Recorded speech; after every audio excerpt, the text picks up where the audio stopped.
One of the greatest things that happened to me in the year 2025 was getting a job in Durban. Coming from a small village in Limpopo, going to study engineering in University of Johannesburg, and just a month after completing my degree, getting a job in Durban. And moving from Johannesburg, because that's where I studied, to Durban was a huge transition, all dependent on the environment, dependent on the people, because I was no longer close to the peers that I used to be close to when I was in university. Somebody may wonder, which city is best to live in, Johannesburg or Durban? We'll find out on this video.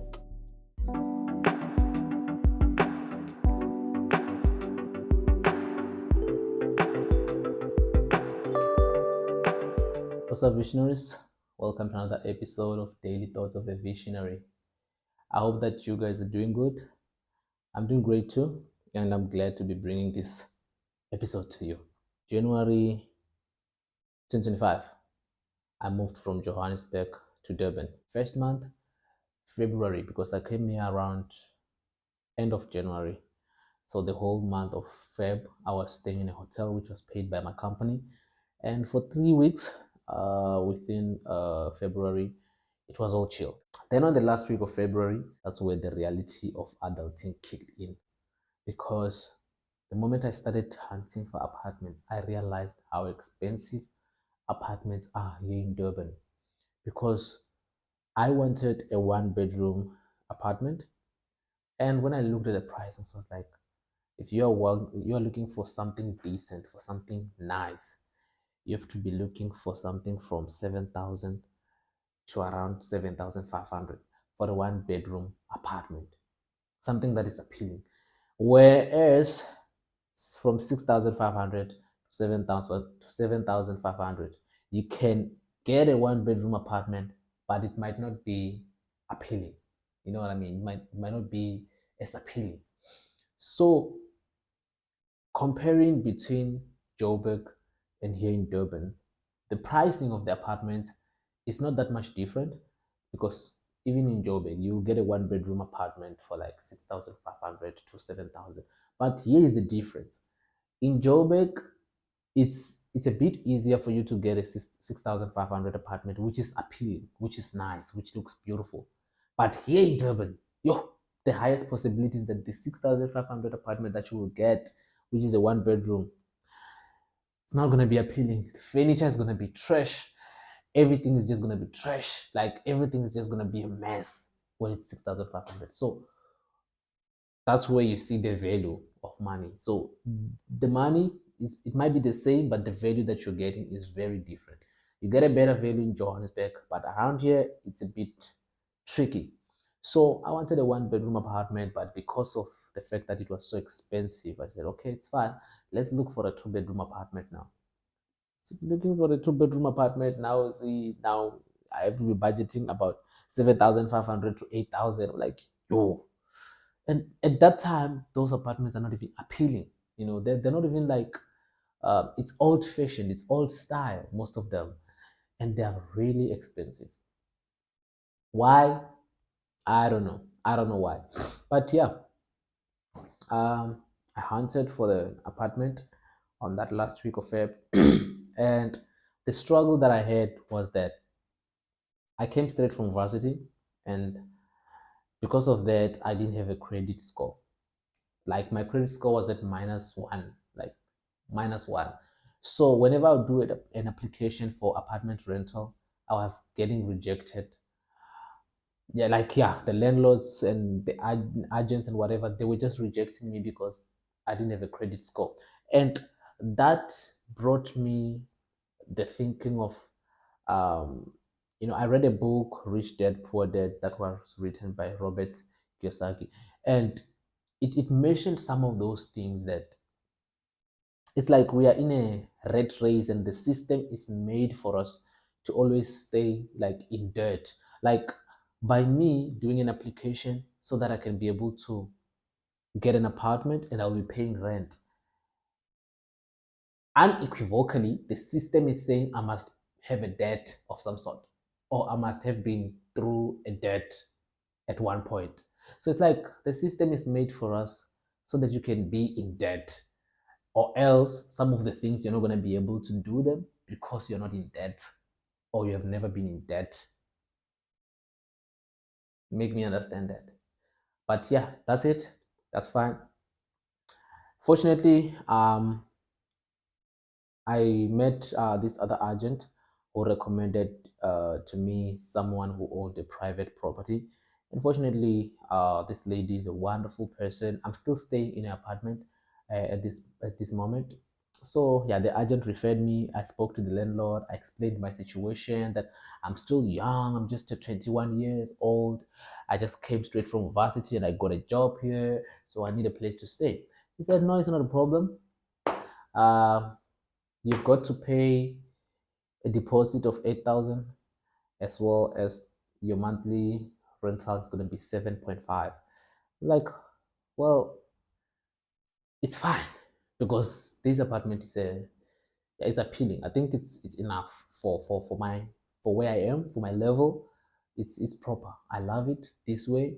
It's great. The only constraint was the space, because I'm a person of many gadgets. I've got my studio here. I buy all the sorts of stuff. So space is a bit of a concern for me, but I'm loving it. It's great. It's wonderful. However, that 7,500 is a bit too much for the quality. I'm not saying I'm not getting quality where I am now, but for what you're getting here, or for what you can get in Johannesburg, for that 7,500, this is a bit low quality. So yeah, that's how it is with the apartment. And then getting now the struggle of water problems, right? So most of the people who stay around the south coast of Durban, they have water issues and all that. But fortunately for me, where I stay, it's a privately owned property, and we don't usually have water problems. Sometimes we do have like water scarcity, maybe for a day, for a few hours, but we have a tank that is for backup. But a lot of people who stay in the south coast that I know, they always complain about the water problem. They always complain about the water problem. But yeah, fortunately, I'm not going through that struggle. And now, the question that I've been asking myself is that now that we are here, I'm working here, but I'm not. I'm not here because I'm gonna be working for the rest of my life. Now, that's not the life I want. That's not the life I signed up for. That's not the life that is meant for me. God has greater plans for me. This was one of His plans, but there's still more greater plans for me, which don't require me to be in corporate for that long, right? So I've been asking myself that, would I buy a house in Durban? And my answer is yes and no at the same time. And here is why. Number one, I don't like the weather here in Durban. Here in Durban, you never have winter. It's always summer and it's always hot. There's always this humid air that is really frustrating. Like it's especially when it's summer, it gets so frustrating because you can't stay in a house without opening your windows, because if you don't open your windows, that there is that mold that there's just that humid air that accumulates in the whole house, and it's just so frustrating. So I don't like the weather here at all. Like it's a bit hard to find a place where you get a fresh air, a fresh breath, if it's summer, because it's crazy hot. Not hot like in Limpopo where I come from. Nah, hot like the humid air, and that's so frustrating. So you constantly need the aircon and whatever. And aircon is it's expensive. It's expensive to install an aircon. It's also expensive to operate it because the electricity now. The electricity now is going to be depleting very fast when you're using an aircon. So for you to get the fresh air, you need to be using an aircon or a fan or something. So for that part, no, I wouldn't buy a house in Durban because I don't like the weather. However, if the work that I'll be doing in future is going to require me to spend more time here in Durban, um, I think I can consider buying a house. here in Durban, but obviously not in the south coast, but somewhere like in Umhlanga or somewhere nice or whatever. I've not really toured around Durban, but yeah, I've noticed that online there's some nice places here. And my dream is, if I'm getting a house here in Durban, I must get a house in somewhere like in Umhlanga, those expensive houses. So that's the dream, if ever I'm buying a house here. But I really don't like the weather here. But yeah, let's see what the future holds for us. So I just wanted to make this video to just give you guys a review, because I've been here for about a year and 4 months now. So it's been a very long time since I've been staying here. And the transition has been, yeah, it's been good, it's been great.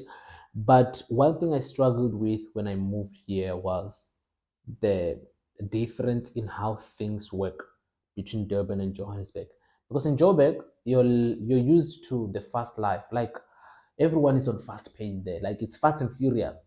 We don't play there. When you go walk on the street, everyone is walking very fast. Everyone is focused on their way.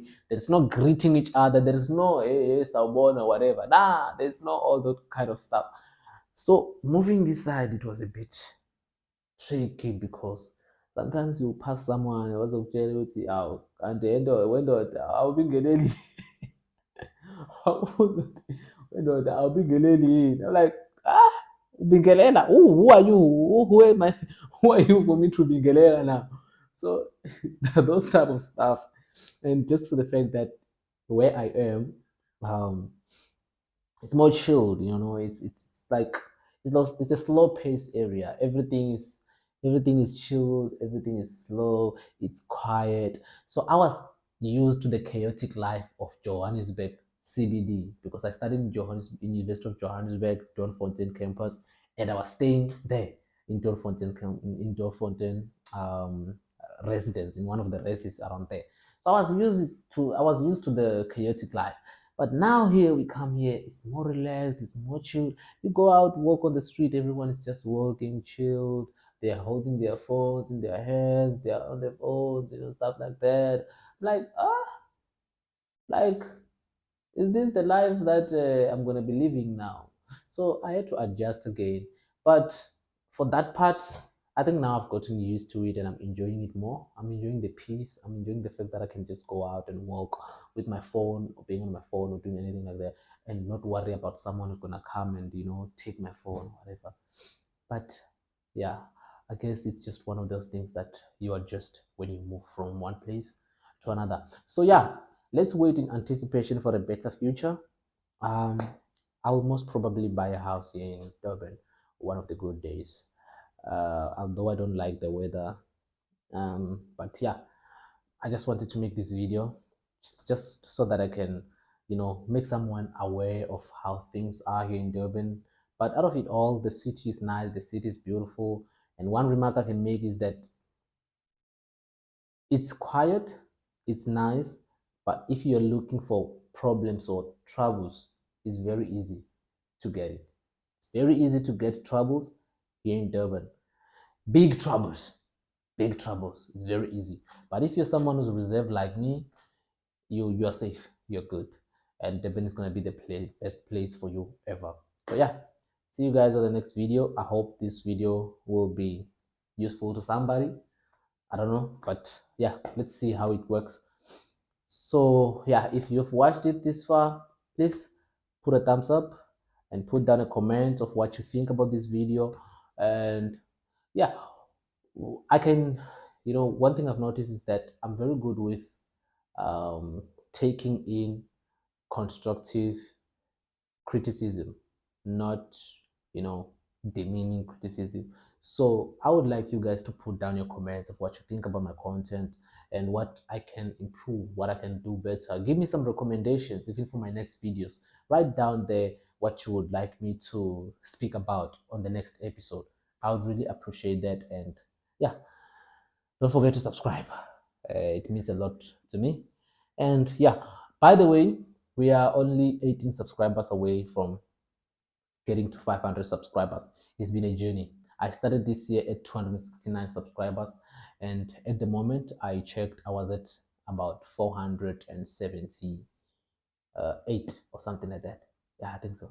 478. I'm not sure. But yeah, we are very close. So please, guys, subscribe and see you guys on the next video. Peace.